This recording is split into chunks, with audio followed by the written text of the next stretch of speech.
information station and our morning show. It's brought to you by People's Bank and Trust, where they put people first. We're joined by Pana civic, business, and nonprofit leaders coming to you from our Taylorville studios. We're also brought to you by Pizza Man, Noren's Hardware, Bob Riding's Pana, the Pana and Nokomis Dairy Queen, Pana Bowl, and the Okanee Chop Shop. I'm your host, Grayson Bauman, and joining us in this segment, we've got Jessica Miller.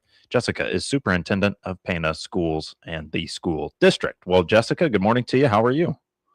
I'm doing very well. Thank you. Thank you for having me this morning. Well, thank you for joining us here today. I'm sure you're ready to wrap up this kind of first semester and also get a hold of your family for some Christmas time and holiday season cheer. So I do appreciate you stopping for just a moment to talk to us here today. And that's kind of where we want to start with just holiday activities across the district. How did we promote Christmas cheer across all of our schools, Jessica? Well, there were several holiday activities that went on across the district that were engaging both the staff and the students. A lot of fun. They had dress-up days in the school buildings, ugly sweater contests, the high school and the junior high band and chorus concert. That was held on December 10th, which was well attended by the community. Mrs. Neal, she's our elementary music teacher, and she hosted cookies and carols at the elementary school on December 17th and 18th. Where students were asked to invite one family member or a special guest to attend.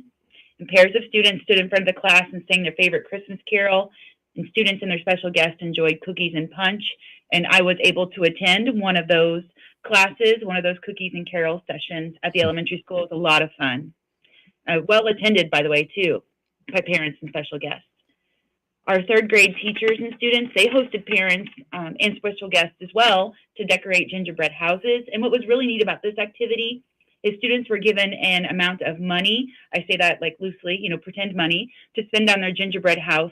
And they were able to purchase like gummy bears, gumdrops, pretzel sticks, peppermints, marshmallows, and M&Ms to decorate those houses. And it was so much fun. I was able to participate as a cashier. This is also very well attended by our parents. Another thing I'd like to mention as far as celebrations, Anita Bowie, she retired this month from the school district as a cook at the high school, and she served the district for 37 years as a cook. So that's quite a career, and she was celebrated as well last week by the high school staff. Man, I love to hear that. I mean, 37 years is unbelievable, but those holiday activities, some of those being open to the public, is that something that you guys have done year in and year out? Or was this something that maybe has just come about in the last few years or this year that we kind of, want parents and family members to join us for some of these programs or Christmas carols and cookies, things like that? Well, I know the cookies and carols, that's a new activity that they started this year, Mrs. Neal at the elementary school. But the gingerbread houses, those have been built for years. Even when I was still working at Lincoln School years ago, the third grade teachers were doing this type of activity. And it's just fun because it incorporates not only just the holiday activity, but also bringing in the math concepts as well. So more of that real world application. You have so much money to spend, what can you add to your gingerbread house with this amount of money? And it was fun to see the kids working together and also with their special guests to create these. So. Sure. Well, and I think it's kind of an interesting way to, obviously very fun, but also to incorporate some sort of learning or fiscal responsibility with it. You can't have everything that you want, I guess, when it comes to your gingerbread house, but you got to pick and choose what you need or what you'd really like. So I definitely think that is a neat way of doing so. And interesting to hear that maybe duets kind of stood in front of the class too, get that public speaking, some singing in them. As well. And so I thought that was a neat note there as well. I believe you mentioned Anita Bowie. Was that the name that you gave us? Yes. 37 years of service for her. I'm just wondering, I mean, what does that mean to somebody like yourself where it's, that's the type of person or that's the type of thing you can really hang your hat on where, look, we want you to be here and we want you to be here for the long haul. What can you tell me about what that kind of means for you and a little bit about Anita, if you wouldn't mind sharing? Well, first, I'd say it says a lot about her and her commitment and dedication to the school district and to her position. But it also says a lot about our school district, where someone would want to, be a part of it for that many years. And so a lot of positivity coming from this, recognizing her lengthy career, but also her commitment to that position and her outstanding work as well. I mean, yeah, 37 years is such a commitment, and really, just a staple. You come through the line and you know that, yeah, Anita's going to be there. So I think Right. that is super cool. So she is done after this year, or is that just something that, hey, we know you've been here for 37 years. We wanted to honor you. She actually had her last day of work last week, Mm. so she is done. So that's why they had the little gathering last week at the high school to celebrate her. Well, congratulations to her. That is really cool. And is that staff of the month? Do you do that every single month, or was this kind of like, hey, we know we gotta make sure Anita gets some love before she takes off? Well, the buildings are really good about recognizing accomplishments by staff and students. Mhm. And so another thing that is done across the district is like the high school, for example, recognizes a staff member of the month. And so the most recent one, besides Anita and her retirement, was Mr. Tony Hicks. And he's our junior high and high school band teacher. But just recognizing the efforts that he has put into increasing the interest in our band programs within the district. Just another example of just the building school culture, Yeah. positive school. That is great. I mean, especially with you at the helm to be able to see that and how that has kind of played out. But 37 years of service is unbelievable. So congratulations to her, and glad that you gave her a nice little send off before she headed her way. Anything else that you'd like to tell us about holiday activities or Anita and that 37 years that she gave to the Pana School District? Nothing much more to add there, but I just know that teachers and staff, when they walked out the door December 19th, they were leaving school, entering a well-deserved break. So give them that 2 weeks to recuperate. Well, Jessica, I certainly hope you Right. find some time for yourself to be able to do that as well. But I'm definitely glad. I mean, 2 weeks and right now is, and hopefully with the nice weather and the sun shining, hopefully everybody will come back to you well rested and ready for that second semester. You had mentioned to me that you've been visiting classrooms here in this first semester, and even though that's come to a close, I'm just interested. What did you kind of see in visiting the classrooms? Maybe which ones did you visit, and what would you be willing to share with us? Well, I went around the district and visited classrooms across the grade levels. So what I try to do is, it's really not planned. So just to pop in and see what's going on, and my building principals take me around. So some of the things that I saw this semester were like debates, and one of the debates I was part of was during the social studies class at the junior high. Math games, STEM activities, lots of student engagement. One of the discussions I was listening in on at the high school was near the time of the government shutdown and just some of the effects it would have on the local economy. I like to go into the classrooms though and just ask the students specifically, what are you learning about today? What are you doing right now? Explain this activity to me. So it helps me get to know the kids, get to know what's going on in the classroom. Of course, just being a part of it, right? So knowing what's going on from the day to day. Well, I got to imagine that you've got a pretty good thumb on the pulse when it comes to that. But I'm wondering how you even almost fit that into your schedule, really, when it comes to visiting the classrooms for you. What's a day like that look like? Is it just determined that, hey, I'm wiping the slate clean and I'm just going around and I'm having my principals show me around, or is that something that you just kind of pop in sporadically and just kind of throw yourself into the classroom setting? Well, we tried to plan it, right? We tried to schedule some time, but you know how sometimes that goes, right? You speak to that very well. So instead, I will pop in when I can and just say, hey, I've got 45 minutes.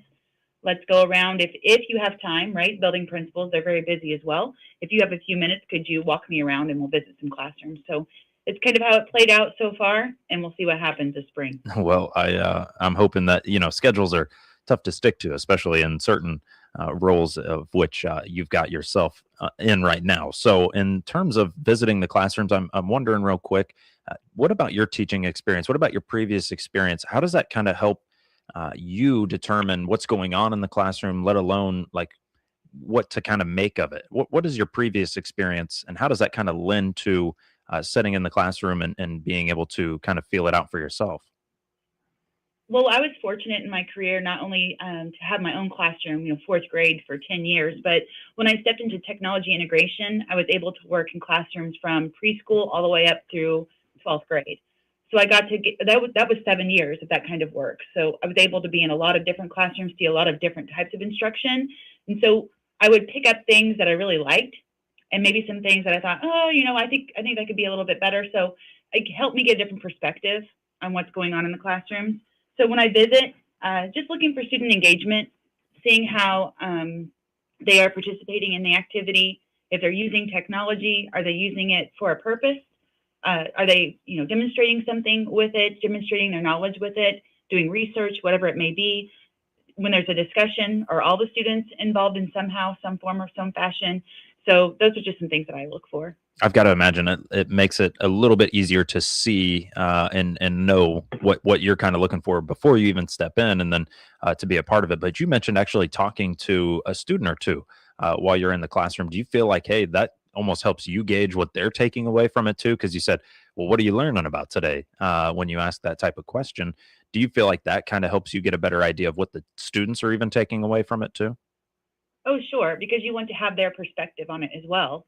If the student can speak very clearly about what's going on in the classroom, that's a huge credit to that teacher, right? They really put out there what was going on during that lesson, or what the end goal was when they finished that lesson. So speaking to the kids just gives a different perspective on a lot of things. I have to imagine a full picture almost as well, where you're kind of seeing it, you're finding out what kids are taking away from it, you're actively watching the student engagement and the teacher operate in the classroom, what they're teaching. I have to imagine those visits are fantastic for you, and just knowing what is going on that day-to-day operation basis. So for you, Jessica, let's take ourselves a break. We will join you back here in just one moment. We've got Jessica Miller, superintendent of the Pana School District, joining us here today. We talk their holiday activities across the district, staff of the month, with Anita Bowie being honored for 37 years of service, and then visiting the classrooms and what Jessica found out here in this first semester. You're listening to WTIM, our Pana Morning Show. We'll be right back with more on WTIM, your information station. Your information station, WTIM.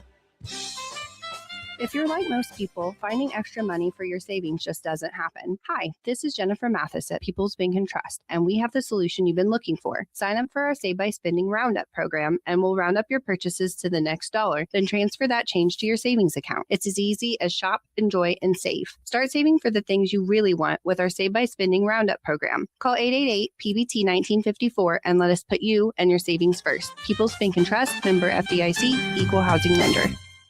Dinner time just got easier with Pizza Pana. Enjoy great food that includes amazing pizza, tasty pasta, salad bar, and chili. On Monday nights, enjoy the spaghetti special with garlic bread and a side salad for $8. On Tuesday nights, come in for the lasagna special with garlic bread and a side salad for $9. On Wednesday nights, grab yourself an individual pizza and side salad for $9. Pizza Pana is proud to be serving Pana and the surrounding areas with great Italian food since 1985. The Taylorville Tornadoes are on WTIM. Listen on air or online for all football, boys basketball, and playoff games of both teams on AM, FM, and streamed on the WTIM mobile app. Sponsored by the Taylorville Community Credit Union, the Christian County YMCA, Rural Rentals, and Scooters Coffee. The purple and gold are coming your way. The Taylorville Tornadoes are going to do it today. The Lady Tornado basketball team are on 96.5 thechill.com again this season. Listen on air or online for Lady Tornado basketball and playoff games brought to you by the Taylorville Community Credit Union, the Christian County YMCA, Rural Rentals, and Scooters Coffee. The purple and gold are coming your way. The Taylorville Tornadoes are going to do it today.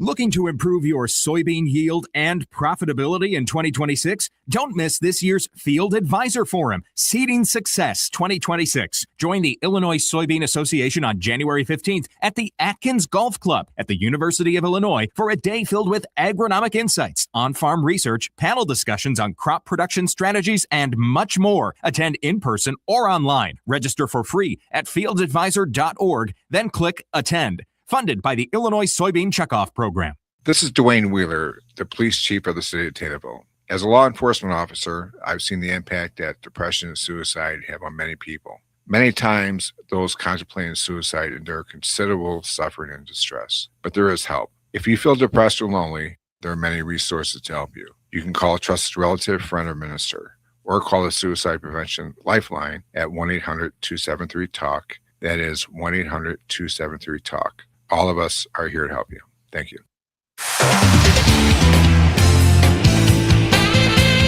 WTIM. And we're back with the WTIM Pana Morning Show here on your information station and coming to you from our Taylorville studios. The WTIM Pana Morning Show, it's brought to you by our title sponsor and People's Bank and Trust, where they put people first, along with Pizza Man, Noren's Hardware, Bob Riding's Pana, the Pana and Nokomis Dairy Queen, as well as Pana Bowl and the Oconee Chop Shop. I'm your host, Grayson Bauman. Our guest in this segment, we've got Jessica Miller, Superintendent of Pana School District.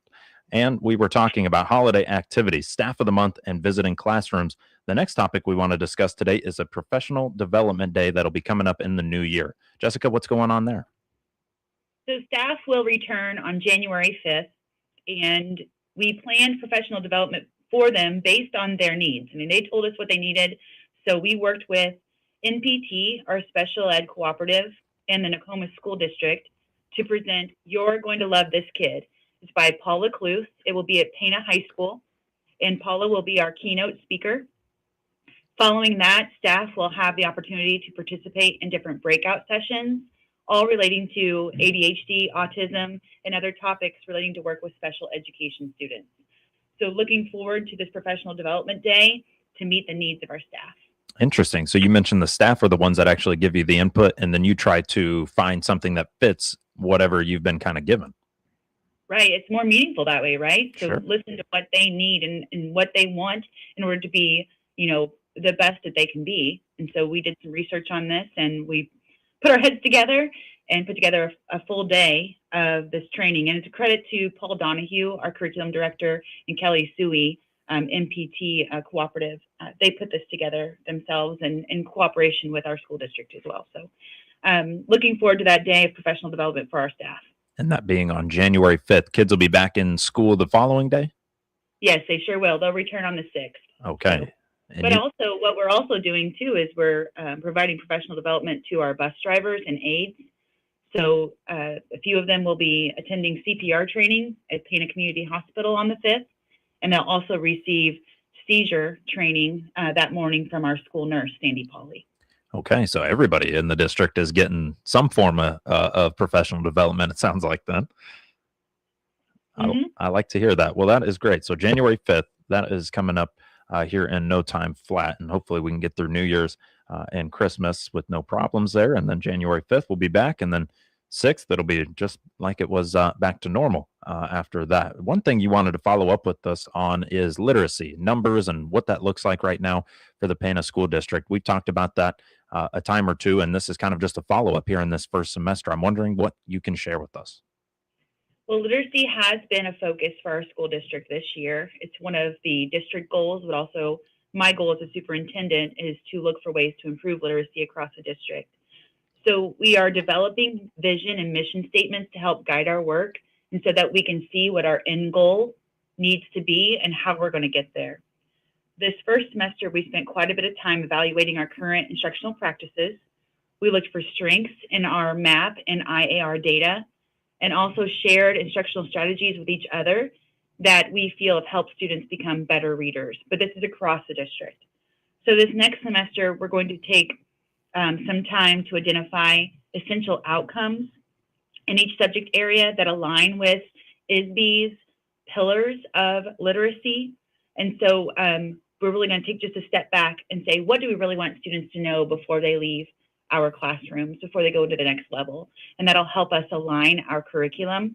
But I want to give credit to Paul Donahue, our curriculum director, and Lisa Mayhall, our junior high principal, for leading this work along with our literacy committee. Well, I'm glad you got to throw them back out there as well for that. But, literacy in all forms, I guess, when I think literacy, I was just thinking like English or ELA, things like that. But that does not fully encompass. And that's what we're hoping to do is get you a fully developed basis of education. I don't know the correct word I'm looking for, Jessica. That's because we're about to head into our Christmas break for ourselves here. I'm super excited for you to be able to take some time and enjoy Christmas yourself. And thank you for joining us. Thank you as well, and have a Merry Christmas. Merry Christmas to you. Jessica Miller, Superintendent of the Pana School District here on the WTIM Morning Show.